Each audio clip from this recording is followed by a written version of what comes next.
Yo, back again. Another week.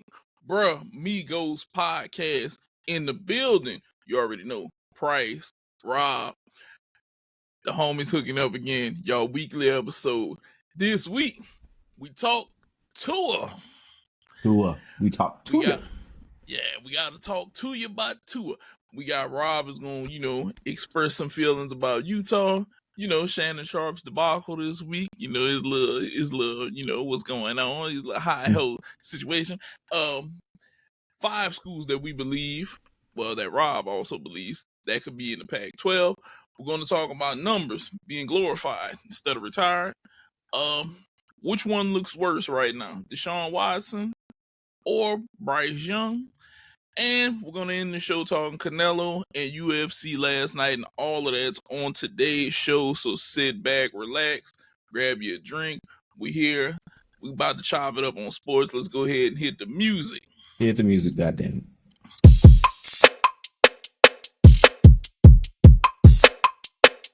Bruh. All right. Nate. Rob. Nate, can I call ISO right quick? Go ahead, dog. Go ahead. So, guys, at the time of us recording, we are doing this on Sunday, football Sunday. We're tapped in watching football, and right as we were about to actually, we go over the show sheet, we go basically what topics we're gonna do, and like right as we about to hit record, I'm looking at the TV. I'm looking at the TV, and I look down because I hadn't been looking as much because we were just in the show. We getting our show done. Yep. And I look down and I see Justin Jefferson hobble, can't walk by himself, being held up by compatriots of his. Next thing I see, like literally the next thing, I'm seeing somebody, I don't even know, I couldn't make it out, running down the field, looked like about to score a touchdown. Fumbles at the 1. The 49ers recovered. The one thing that I could think about, this is the last 20 some odd years of me watching Vikings football. 25 years roughly. Since I was a little tyke. A little kid. This the shit that fucking happens. And when y'all be like, y'all always win. Like, this is all. We have pain. That's all Vikings fandom is pain. It's good times and it's pain. This is why I say this team is a heroin trip. Because there's good heroin trips and bad heroin trips. And you never know what's going on until you tie it up and shoot it in. We've had the good game. This game has been fine. We up 20-7 right now. And dog, I'm hurting. I know y'all see this laugh and everything. It's so I don't cry out my one good eye. I am hurt 10. All right. This is Vikings football. I hate that this is Vikings football. I'm looking at him. He's walking. So that's better than nothing. But, dog, why do y'all do this to me, Minnesota? Why do y'all do this to yourselves? Y'all need a priest to exorcise this demon. Okay? You can have the ball, dog. I just need to call ISO right quick.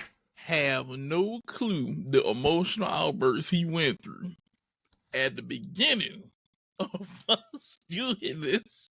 I screamed in Nate's ear. My pain and sorrow. I did not mean to do that to you, bro.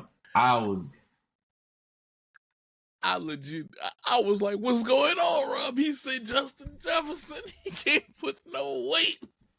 And then we fumbled. And he lost it, though. It was like bang. Like, it was like legitimately. I'm looking down and I'm seeing like Justin Jefferson, it's being held up by 2 other cats. And then I see basically like we get this like running down the middle, like He went through it, y'all. He went through it. But we got to get into the show with y'all. So, I know you guys, a lot of you guys tuned in to Buffalo, Miami, and you saw what happened to Tua. Yep. Tua has had a long running history of him having concussions. Okay. Rob, I know we kind of talked about this, but can we even believe that the NFL will let him go back out there?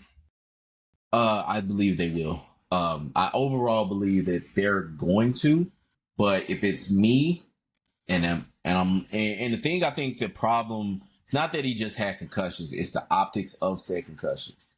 It's basically him being very slow to get up, having the fingers, being in the position that they were in, one of the concussions that he's had. Yeah, it's really that. And so for me, he never plays another down. If I'm the Dolphins, if I'm the NFL, I'm like, but he doesn't play another down. And we figure out the money after that. Because the thing about it is, and the precedent that I think is going to be the problem is that essentially when it comes to him saying, okay, well, we have 4 diagnosed concussions for you. Is that going to be the limit for all players? Because it's the thing of like, yeah, optics are bad, but you have cats that play consistently and they have 6, 7 diagnosed concussions. They come back, they go into concussion protocol, they come back, they go into concussion protocol, come back, and then that's it. But like with him, I know it's gonna be hard, because he said he's gonna come back. He said that he doesn't plan on retiring. He said he's gonna get played when he gets cleared. Got you, because that doesn't sound. If I'm Tua, that would sound like me. You would have to drag me off this fucking field. Because and the reason why I say that is because like when I was thinking about it, because I'm seeing all these people say, man, if I'm Tua, I'm letting it go. Like, look, I tried, I'm done. But if I basically work my hardest and this thing that has basically been ingrained into me. So I had to actually watch the E60 or whatever it was called, the interview with Tua and his parents and family. Because I think I don't know if y'all basically seen it before, but like basically his like dad was like grooming him to be, and if not a football quarterback, but a football player. Because he was at 3 years old, he was running in the sand, and they were like training. Then when he was in high school, basically, if he did anything wrong, essentially what would happen is he would get beat. Like from what it sounds like, beaten, like a dog, And so him basically having that negative stimuli basically within his, life and kind of grooming him, kind of Pavlovian damn near. Like, I think that it's so hard to basically have that be lost and have him live on without this thing that he was trying to basically have a long career in. And understanding like, hey, his mom did say, hey, maybe you should think about something else. She's not going to stray away from his dad or her husband. Because I couldn't see if they were still married or not. But they're not going to stray too far apart. And it's basically like, I thought of it like the pusher basically is telling the addict to go to rehab. Like, yeah. I don't think this is going to really work out in the way that people think or make it going to be as easy as what people say. And that's including former players saying he should leave, all this kind of stuff. So I don't think that it's going to work out for him in the long run because of what has all happened with him. But I also couldn't come to grips with not doing it. I would basically be like, this is something I've worked my hardest. I want to be a writer one day. I've always wanted, this has been a dream of mine for a long time, but I ain't really had it work out. But if it ever was to work out, if there was somewhere that was stopping me from doing that, I'm not stopping. Like they were like, hey, you need to stop because, you got carpal tunnel and it's like, you need to still write. Like, no, I'll figure it out. I'll do voice notes. Oh, you can't speak anymore or your throat gonna fuck up. Okay, well, I'll basically do, blinking. Like, I'm gonna basically make it work out. And if all this shit fails out, it fails out. But this is something that I've been wanting to do, and it's been an obsession of mine for so long, and it's basically been groomed into me since I was basically a toddler. So that I can't give this up. So that's why I'm like, I don't think it's as easy as, hey, I've had so many concussions, I gotta let this go. It's like, no, if I gotta let this go, I gotta let me go. And that ain't gonna work. Yeah. And I can definitely see. I've kind of looked at it from both sides of, as a player, you don't want this to go. Mm-hmm. And I thought about it. If I was him, I'm gonna put the cradle, that cradle thing on your head. Yeah, the cradle cap. Yeah, whatever it is called. I'm gonna put like the cradle. Yeah, the halo. Yeah, I'm gonna put the halo on my head. I don't care who's gonna say. I'm gonna try my best to get down when I need to get down, unless it's just I know I need to make this play. Right. And everything else that I could do to be a player to help this, whether I gotta do neck strengthening or anything to help me stop the severe whiplash, anything, you know. And then I also thought about this from the view of being an owner. This guy keeps taking concussions, and if he continues to keep taking concussions, God rest his soul, I don't want this guy to be Muhammad Ali shaking at 40. I don't want that. If I'm Miami and I'm in the front office, I'm doing two things.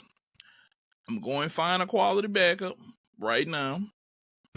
If I don't know who I'm gonna do, I don't know who I'm gonna call, but I'm getting a quality backup, and I'm looking in the next season, bringing an even higher quality backup in. And the second thing I'm doing is I'm getting accounting on the line. Hey, he has X amount of money. Can I take this and stretch this 10, 15 years down the line, 20 years down the line, and say, hey, bro, I'm going to pay you 10, 20 million a year for the next so many odd years to try to make this work out for me money-wise. I don't know what's going to be the solution for them, right, but I know if it's me, this is what I'm doing.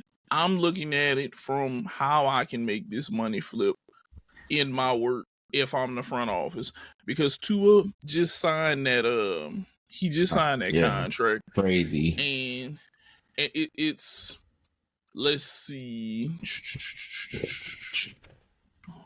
what is he looking at? It is 4-year. So what, 212? 212. Yeah, 212. So look, we looking at 212. Hey man, can I spread this over the next 10 years and give him 20 million a year? Give him, because the money's going to continue to go up. Right. Let me give him 20 million a year over the next 10 years, bro. I don't want you out here. I want you to go live your time.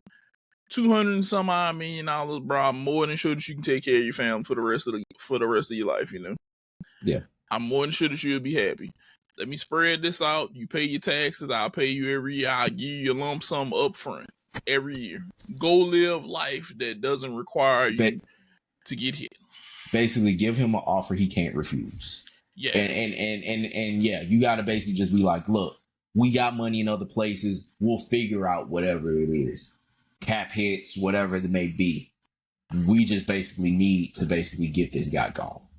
And it's one of those things like with a certain company, like when you work a certain job, you get some folks like, hey, we can't insure you. You are a liability that we cannot cover. Optically, at this point, Tua is at the precipice of being a liability and a person that we cannot insure with confidence. My thought process as a human being is I can't let him turn into a vegetable early. Not on my watch. I will give him another shot or two to live out his dream. But at some point, hey dog, I'm gonna need you to sit down so I can go ahead and get this done. Yeah. Go live your life. Go live your life. Do something else. We gonna get the money to you. Whether I gotta spread it over, I'm just not gonna allow you to turn yourself into a vegetable. Okay. Yeah, go ahead. Yeah, you can do anything you want. You can go be a writer. You want a platform where you want to speak in front of Miami? say it's done, bro. You want to be an analytics? I got you, dog. I'm going to give you a shot in the door. I'm going to pay you your money and get you a shot in the door.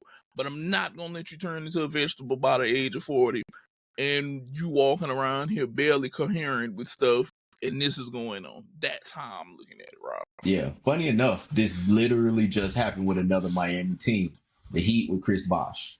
Chris Bosh had he was on those blood thinners. He had to take that medication because of the blood clots. And they were like, you cannot come here. You cannot play because if you get on a plane, if you're on this court and all of a sudden you get one of these clots and pass, then you basically are not going to, like, we can't do anything about that. So this literally has precedent within this same city, which is wild just to think about.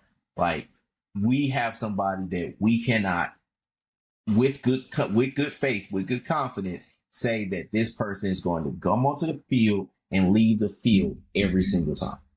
Yeah. And I know that it may hurt him, but you can't let a guy die on your watch. Which is funny enough, the guy that basically he ran into died like 2 years ago on the field. Yeah. So it's one of those things, bro. You gotta just make the right decision. And I hope that they inform him of the right things and that he thinks about it also. Yeah. And he just makes the right decisions. And I pray that he does the right thing, Rob.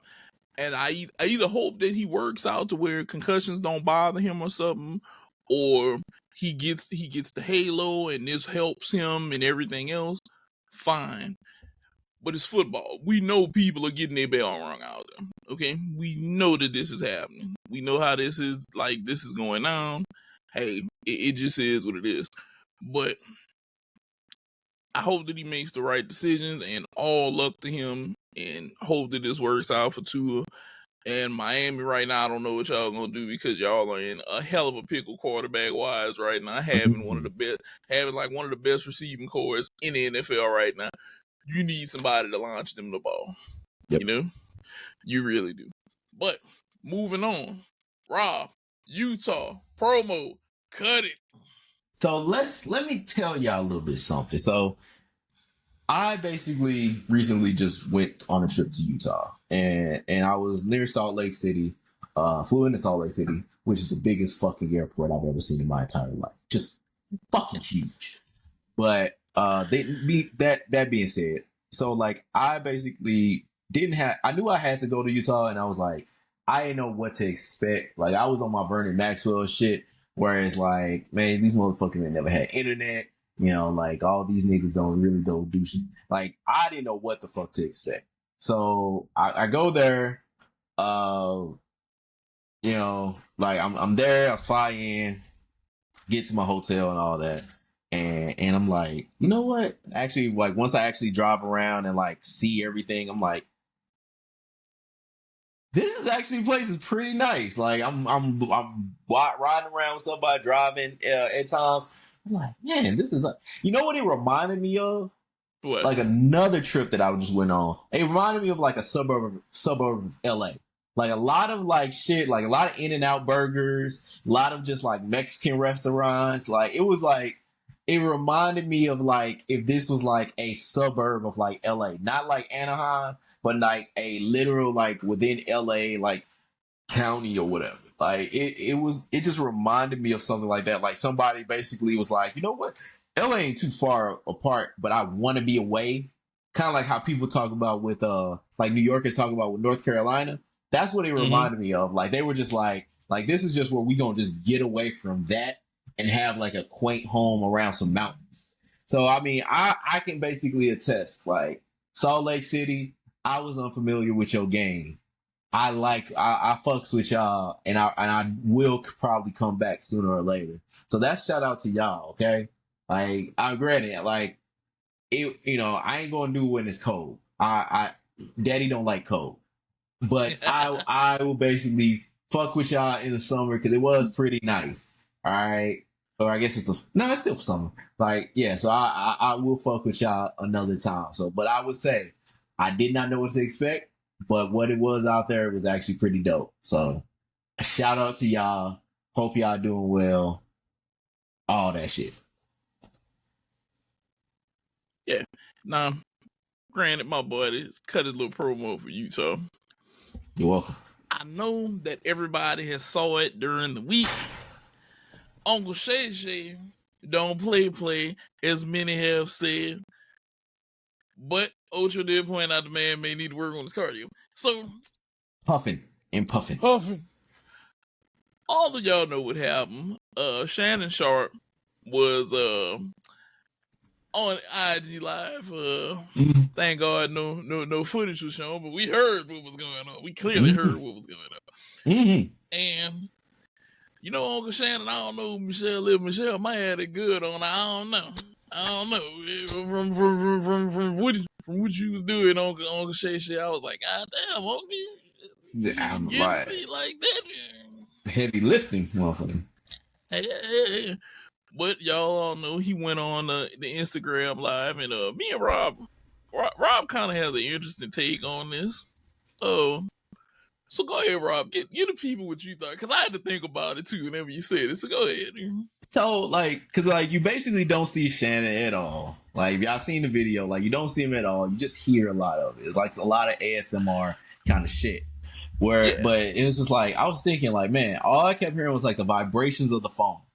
Like, I kept hearing, and granted, I think that was just the vibrations of the phone, because it wasn't like too continuous, and it wasn't like no in and out where you know what I'm getting at. Y'all don't, grow. And if you don't know, grow up, you know.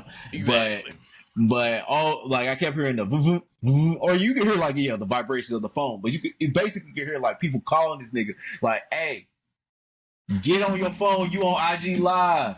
Like, get on your phone. And this nigga was just still in the game, in the rhythm, in the focus. And I'm like, this nigga is an attentive lover. We should be talking about this, being that this man was like, I am with Michelle. Michelle is the focus. Everything else is secondary to Michelle right now. Okay? Like, this is where I am. This is where I am in this world.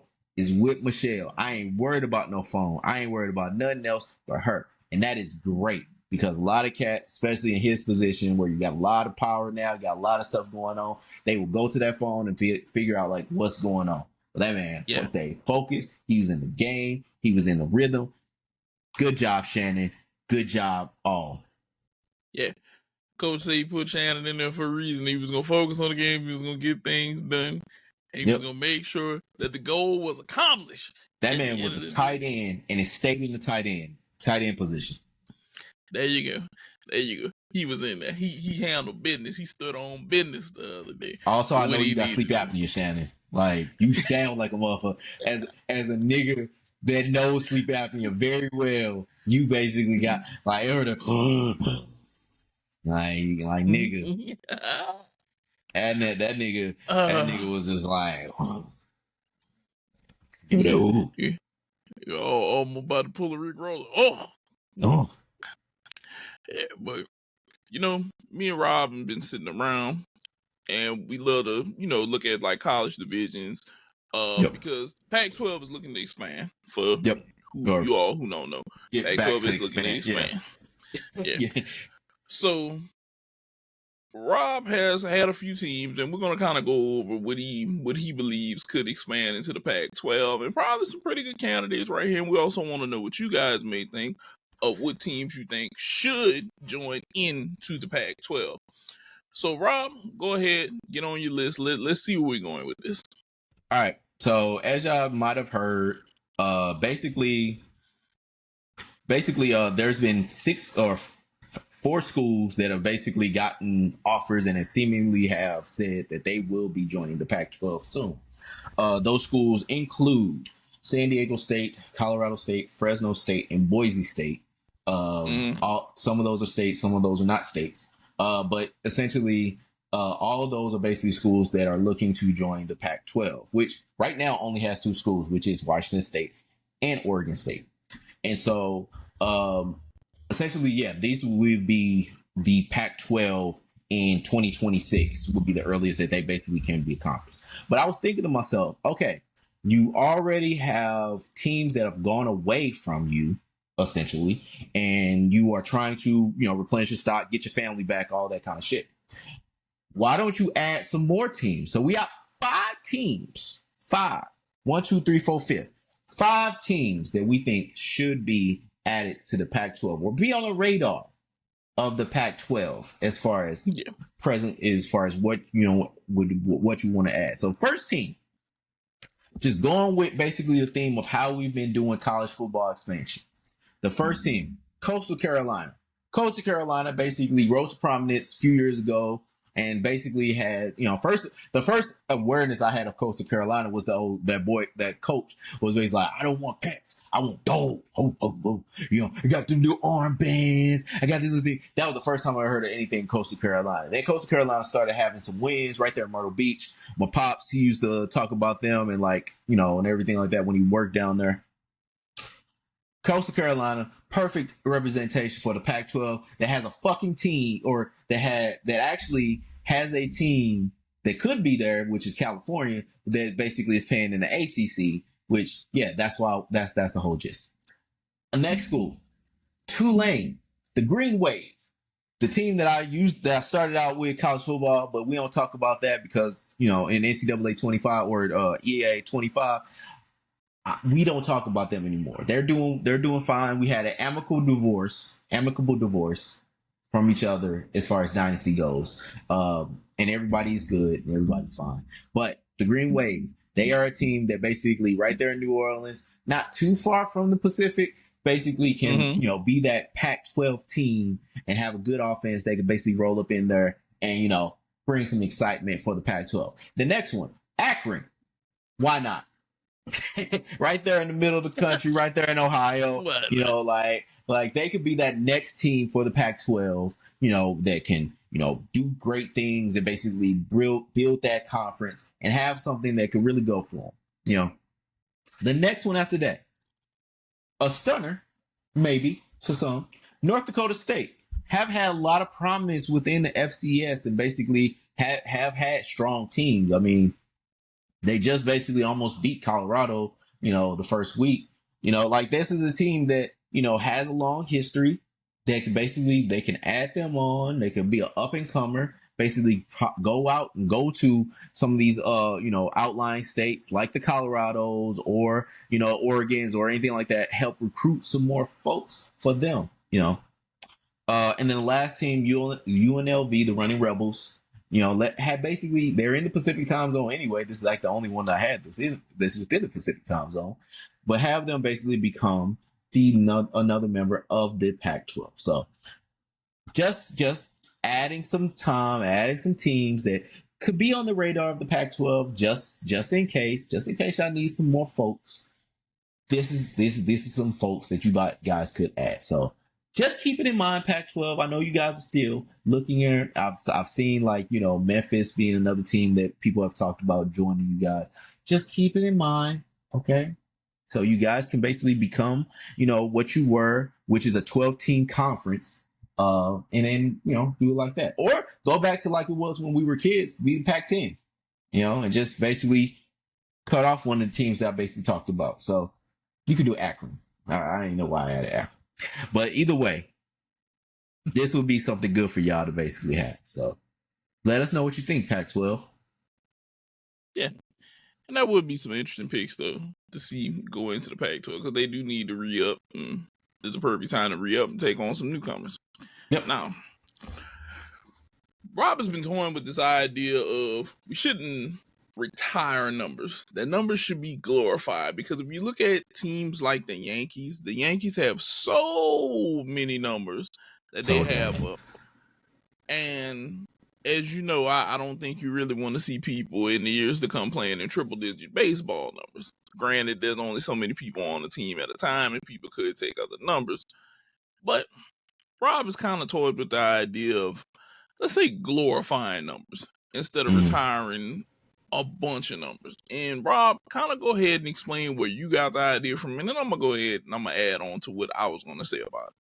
So reason why I thought about it is that you have numbers that get, sometimes recycled. So like 88, for example, with the Cowboys. Like right now, CD Lamb holds that number. Michael Irvin wore that number. Drew Pearson wore that number. 2 Hall of Famers. If CD Lamb goes on this same trajectory, he'll basically be that. You also see this with LSU with number 7. So like number 7 is a workhorse number. Like Leonard Fournette had that number. Patrick Peterson had that number. Basically, It's a number that holds a lot of credit.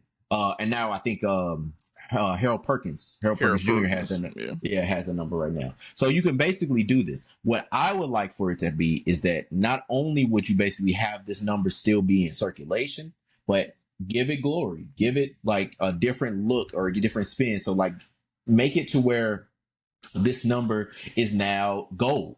Especially if it's a Hall of Fame number, especially if it's like somebody that was a great player within that franchise, give it a different look. And so whenever somebody that's a newcomer sees the number 7 for LSU, for example, and they see it in gold or another color, they're like, why is that? And they can ask around. They can be like, hey, this number was worn by this person, that person, what have you. And so, that's what I was thinking as far as like with that, because like the Yankees, they got a ton of numbers that basically they could bring back into circulation. Like say number 3 for Babe Ruth or whatever, or like I think Mickey Mantle had number 7.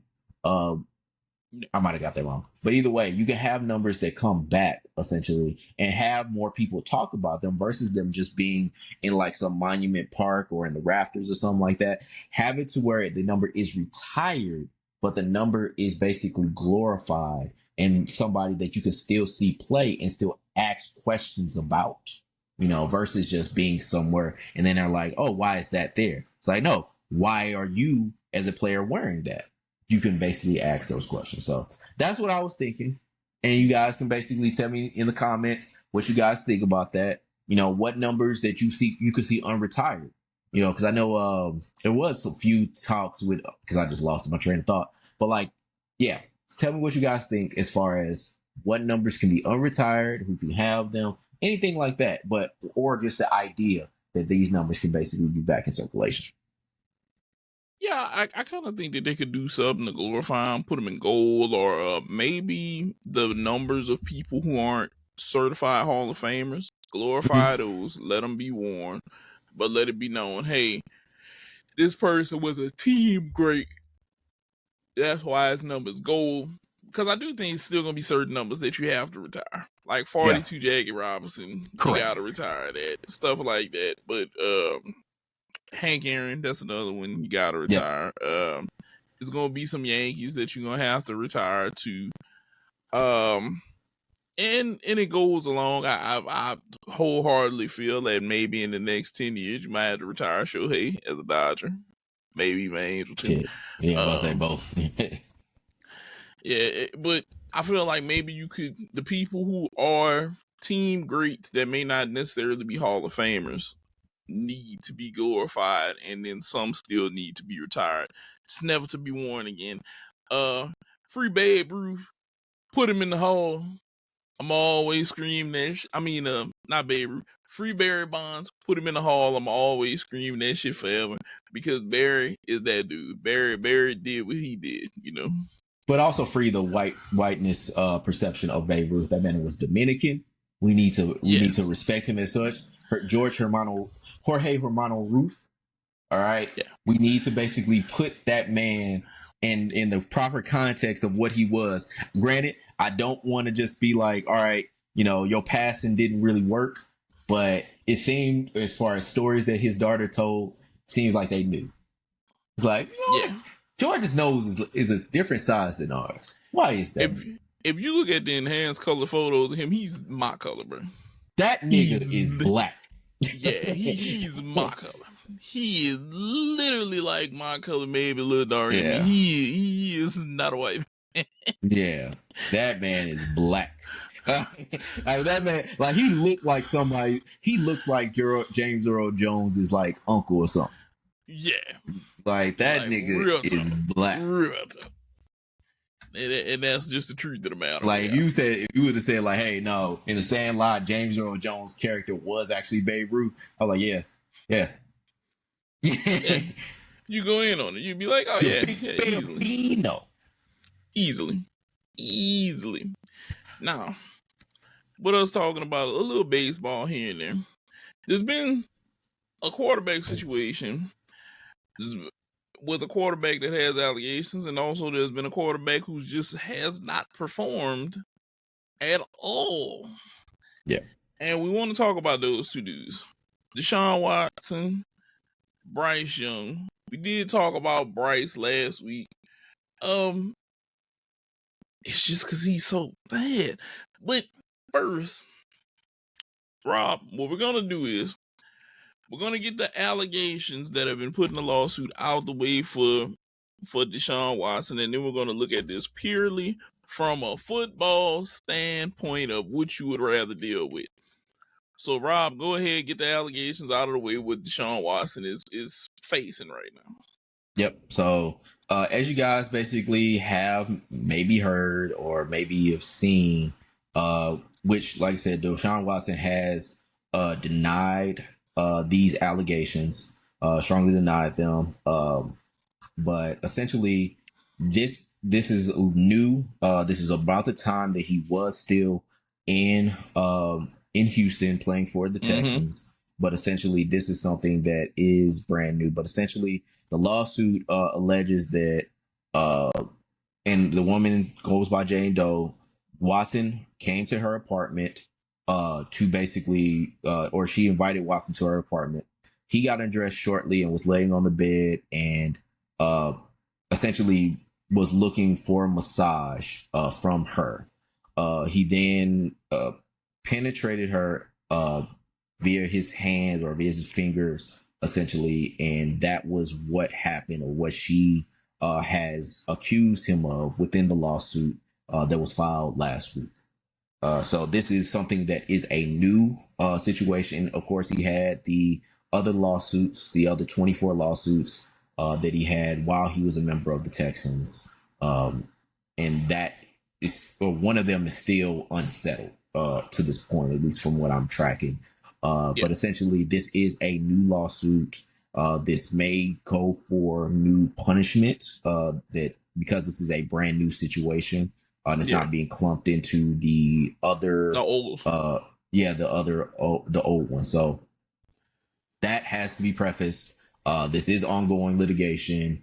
This is a ongoing lawsuit. So this, as far as that goes, that is on the personal end of what has been talked about for DeShaun Watson. What we will want to delve into is the football contractual parts of what's happening with DeShaun Watson, and also the field, the play on field.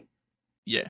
Now, like I've said about him with his allegations, either he's the goddamn Lemony Snickets of life, and he's always in a series of unfortunate events, or this nigga's the Doogie Howser or motherfucking Harold and Kumar, and he doing some shit that he always ain't got no business doing. It's either one or the other.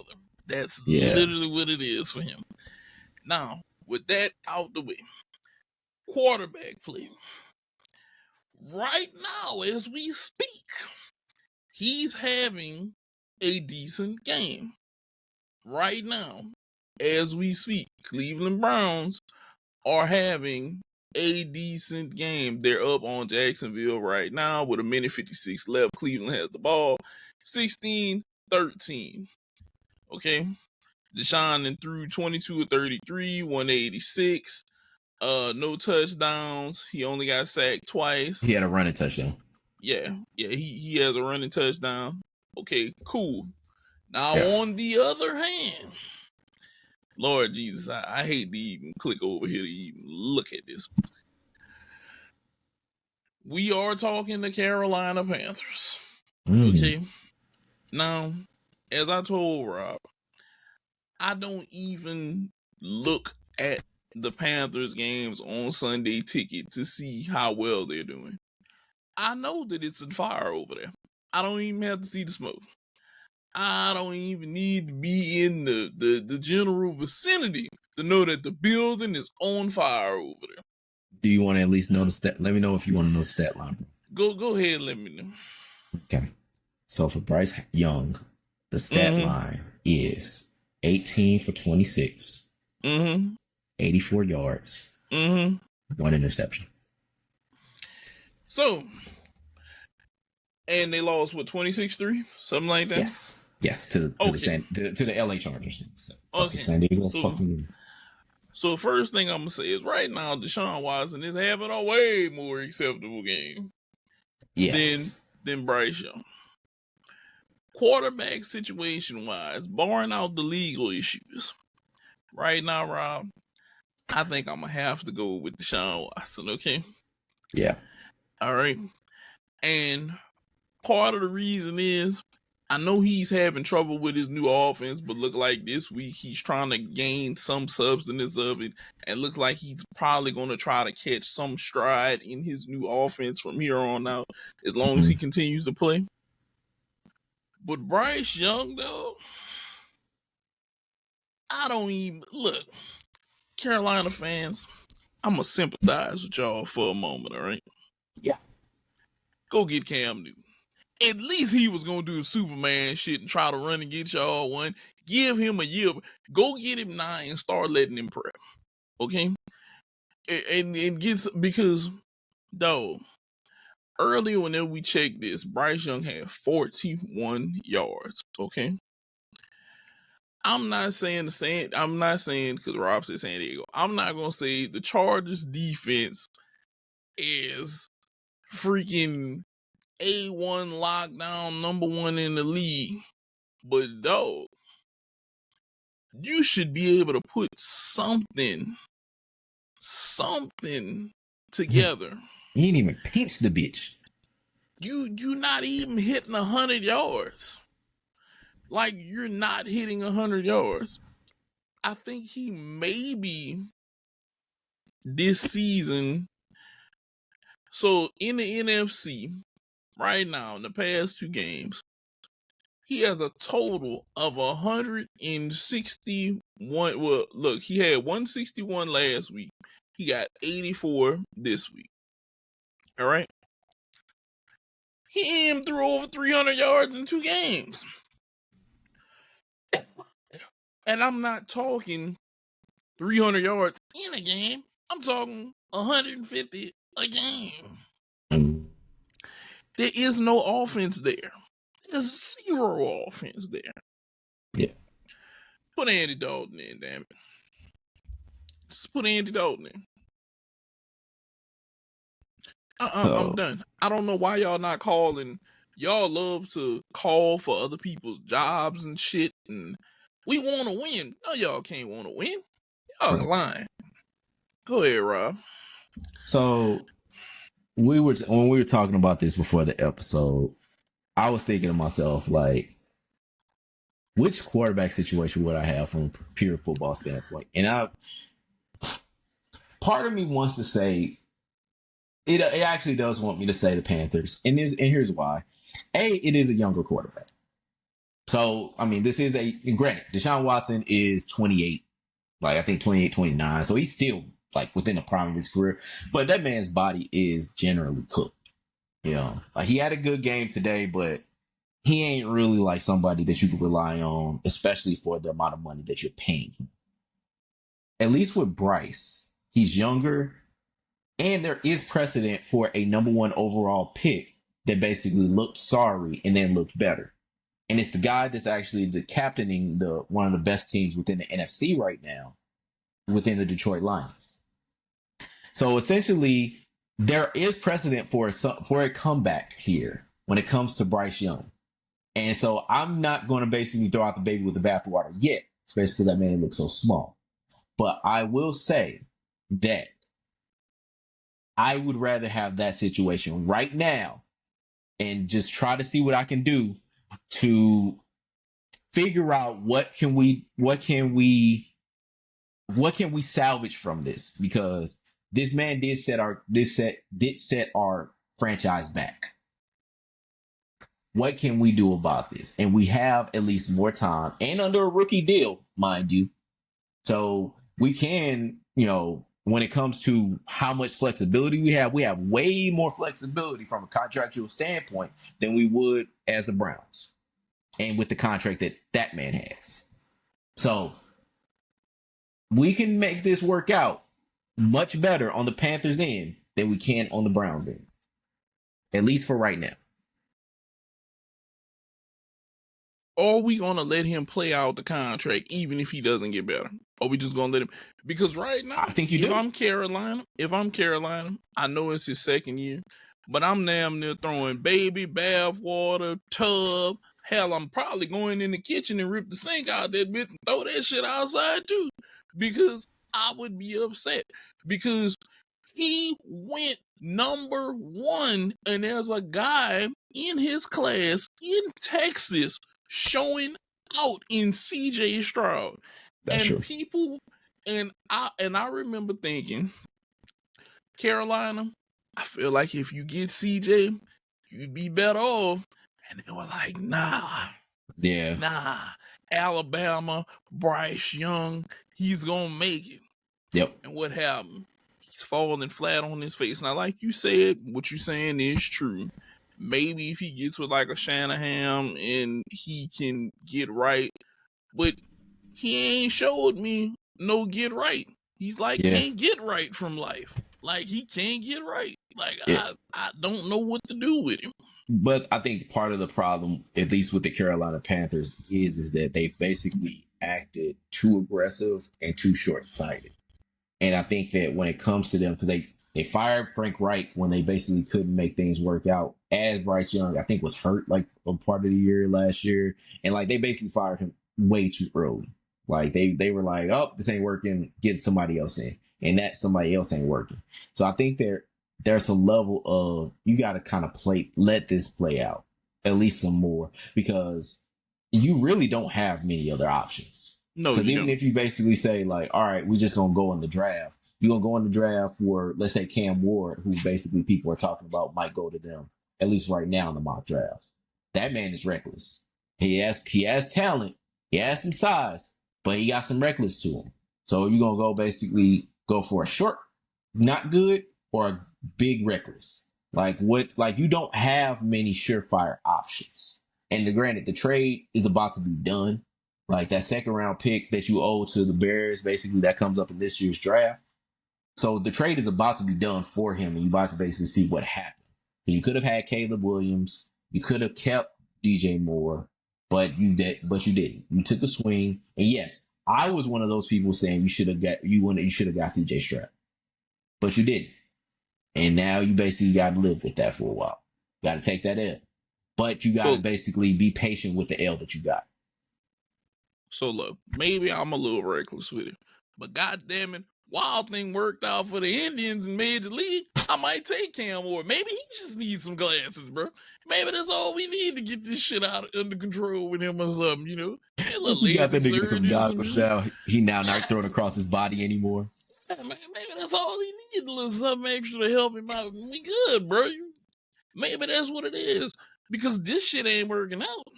This is not working out over here. And I know people are like, oh, you ready to give up on him? He ain't showed me but 2,800 yards. And he got Thielen. He got Trimble. He got Hubbard right now. It's not like he doesn't have people who can catch the ball. Mm-hmm. He is not like he can't run the ball. Mm-hmm. It's like, what are y'all doing, Carolina? Like, he's standing in the backfield. Like, he's not necessarily like doing anything. He's not over here getting smacked around for sacks and whatnot. So where are we going? He got sacked twice today. Yeah. Okay. Which is half as many as he took last week, because New Orleans lit his ass up 4 times. Right. But hey, New Orleans didn't put the brakes to Dallas today. So, you know. Right, basically. Yeah, it's a win-win today, boy, 44-19. So you could say New Orleans is hot, starting out hot, and they just giving it to people.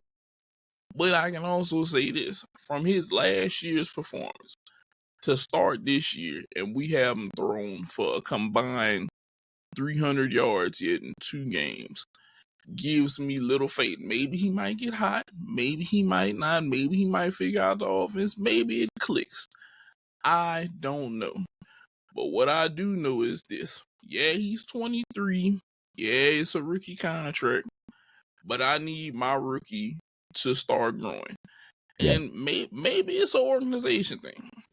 Maybe Tepper and them haven't given him, look, Tepper, you like to spend money on other shit, go get him a quarterback coach.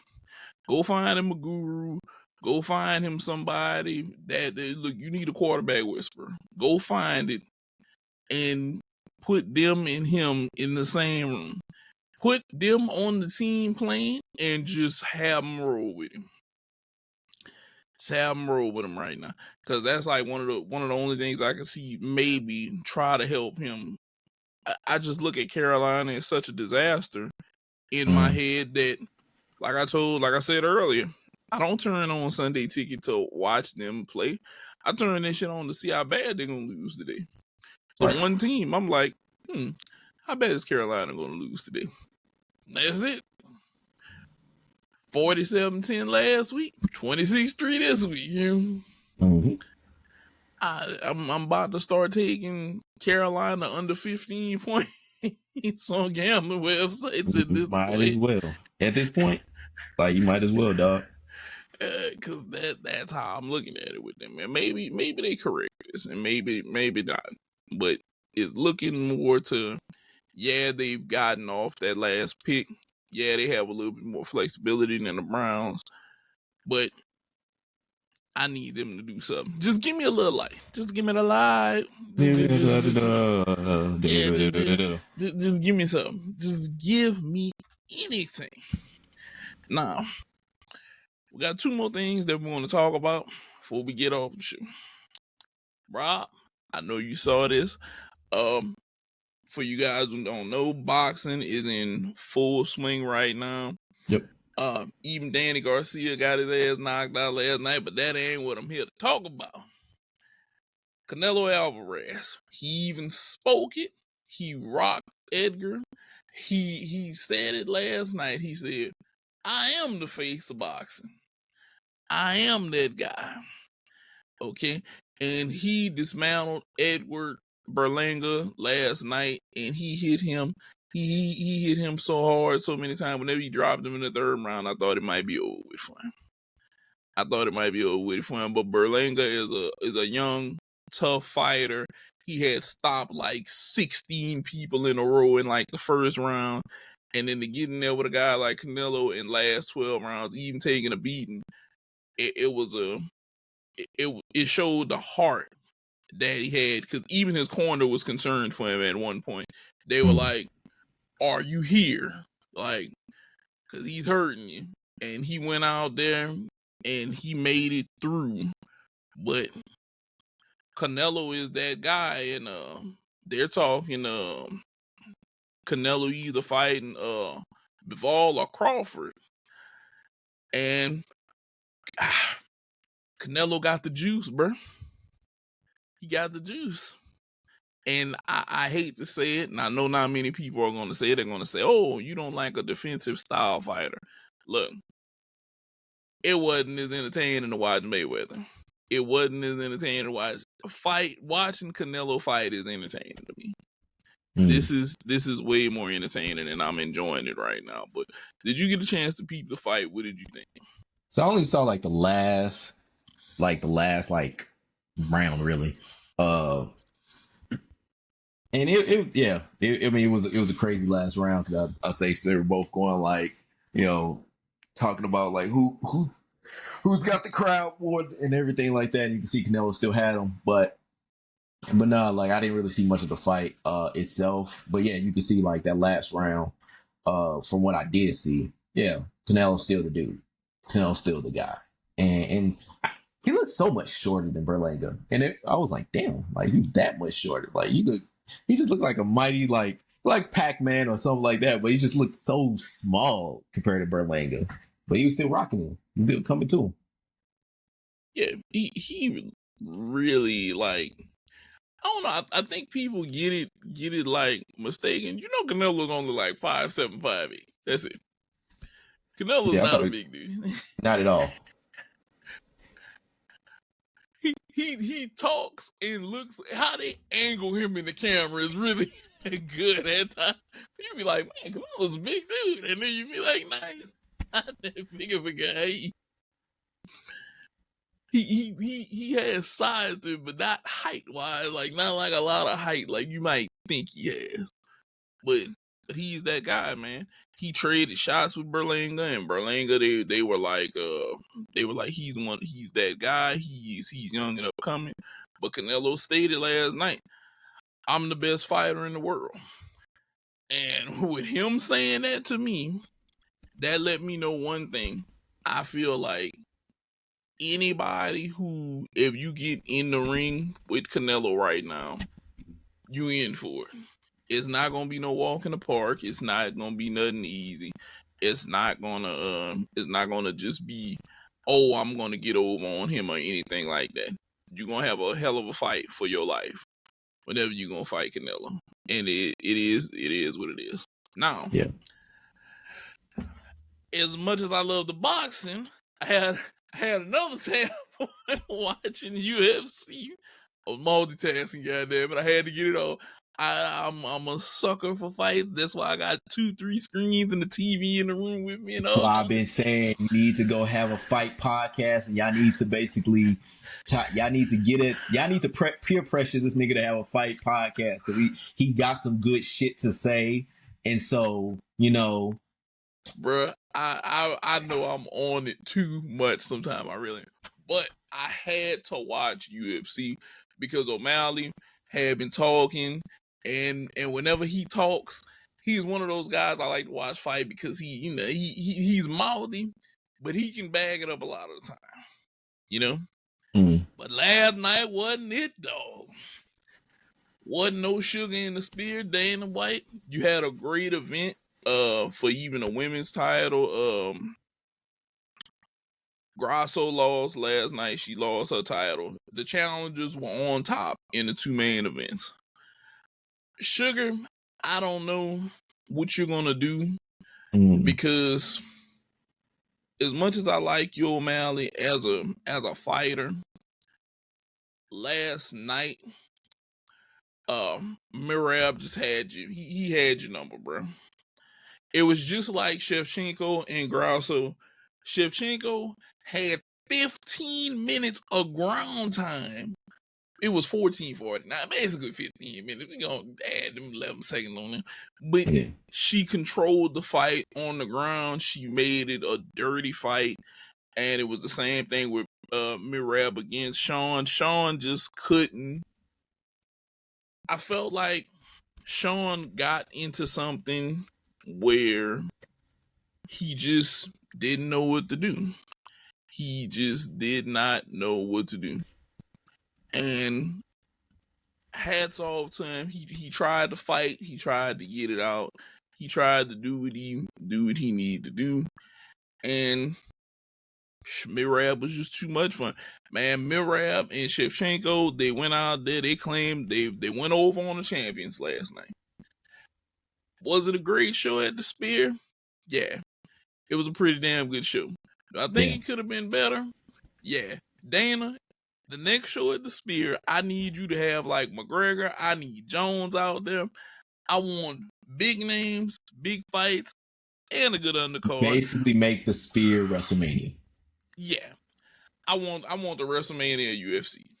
I really do. I really do. If you did that and I had the money and I'd be like, Rob, getting on this plane. We'll be back. But we gotta see this. All in all, though, UFC 306 was a good event. It had a good main card. Prelims were pretty good too. All in all, it was just it was very entertaining. Do I think maybe more stuff could have been booked that I may wanted to see? Yes. Do I think that it was a very solid card and entertaining card? Yes. But just to watch O'Malley, just lose, it was like, I thought you might win this one, Sugar, but he didn't, and that's okay. That's part of UFC, and I understand the ground game and how people try to, dominate it. And it made for a good fight. It made for a good clash of styles because, as people know, styles make fights. That's literally how it is. Yeah. Styles are what make fights all in all in the end. Now, with that being said, before we get up out of here, I want to remind you guys who are into boxing, next week, Anthony Joshua fights, 21st.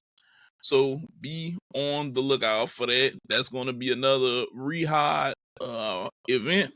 And you know, whenever, Rehab season be lit, dog. I can't even lie, Rehab season be lit. I like that. That's one of those events. If I had the chance to go to it, they had the performers out there and good matches and everything else. And it's like, man, Rehab season is kind of lit out, you know. Turk El Shalik, he does his thing, you know. Turk does his thing. Don't call that man Turk Al with the crossover on him, because that's how he be out there crossing him up, making good cards and whatnot. Now, before I let Rob take us out, I will go ahead and say, don't forget, during the month of September, get you a W 20% off right now. Is what the code should be giving people. Bramigos Pod is what the code is. You know, I have it up on the screen. Don't forget, like, comment, subscribe, tell your people about us. It's free. Remember, it's free. It's free to go ahead and subscribe to us. Give us them views. Yeah, we are free for you, for the people. It's free for the people, by the people. You know, that's how we do it. Now, Rob, go ahead and take us out. All right, good night, Taylor Swift. Good night, Canada. Good night to the Vikings, who basically pulled out a victory, but at what cost? Because I want to know where Justin Jefferson's body is at. And if you seen me basically looking with my head down, it's because I'm trying to figure out if I need to, you know, jump off a bridge metaphorically or not. So that's why I have this look on my face. That's why I'm laughing. And that's why I'm saying good night to y'all. But I hope you guys have a great Sunday. 2-0 Vikings. We are happy. We beat the 49ers at our own field. People, some of my own folks was basically like, hey, y'all ain't gonna beat the 49ers. And I was like, you know what? I'm confident we can. And we did. But at what cost? So I am going to be still looking at seeing if Justin Jefferson's okay. I hope you think Justin Jefferson's okay, because I want you to have good feelings and good vibes towards him. And whatever it is, because seeing it was a quad injury. He didn't come back as far as I'm tracking. But yeah, I just want to make sure he's okay, because if he's not okay, then I'm not okay. Okay? Yeah. But good night to y'all. Peace. We out. Thanks for checking out this episode of the Bramigos podcast. Make sure to like, comment, and subscribe so you never miss an episode.